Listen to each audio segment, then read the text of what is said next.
Hello, good morning. How are you? How was your night? My name is Mrs. Bello, your mathematics teacher, and our topic for this week is Cartesian plane. Cartesian plane. What are our objectives for this topic?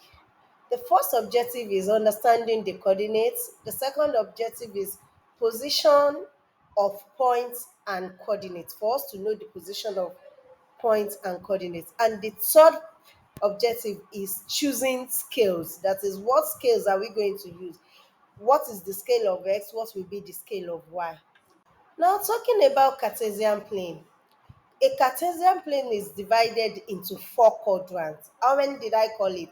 Four quadrants.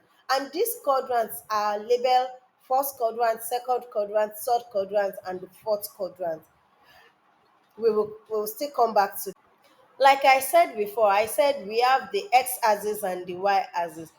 The plane has just two main axes, which is the y-axis and the x-axis. And the quadrant is divided into what?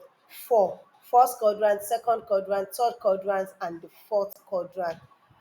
We will also be exploring the relationship in geometry. For distance, how do we use coordinates in distance? In calculating distance, it calculates the distance between 2 points. We use it in getting the midpoint of two midpoints of 2 points. Coordinate system, it consists of x and y intercept.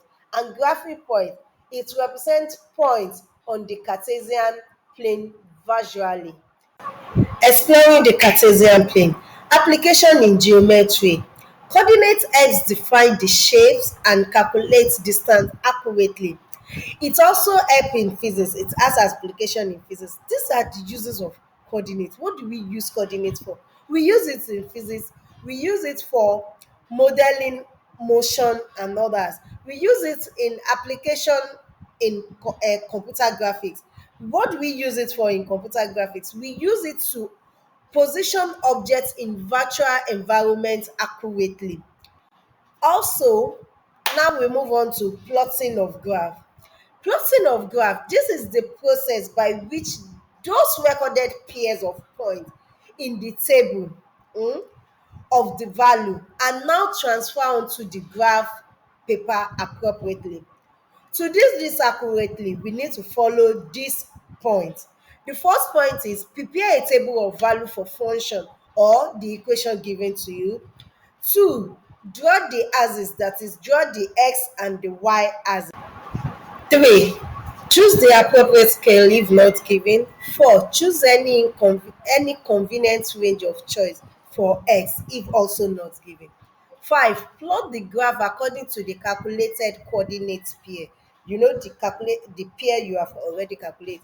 Six, you join the plotted points using a ruler for a straight line graph and curve for a quadratic graph. Next, we have our example. Example, plot the graph of the function y equals to x minus 3 using value for x from -3 to 2. Now, this question is a linear equation graph. It's not a quadratic graph. So the first thing we are going to do, according to what we are told, is plotting our table of value. We have x and we have y equals to x minus 3. Now, our x ranges from -3 to -2, like we have on our system.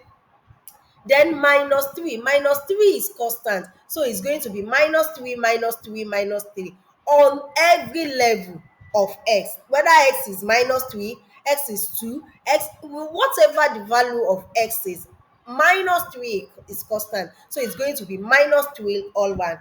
Now we have y to be equals to x minus 3. That's the equation given to us. So when x is -3, -3 minus 3, that will give us -6. 2, when x is -2, -2 minus 3, that will give us -5.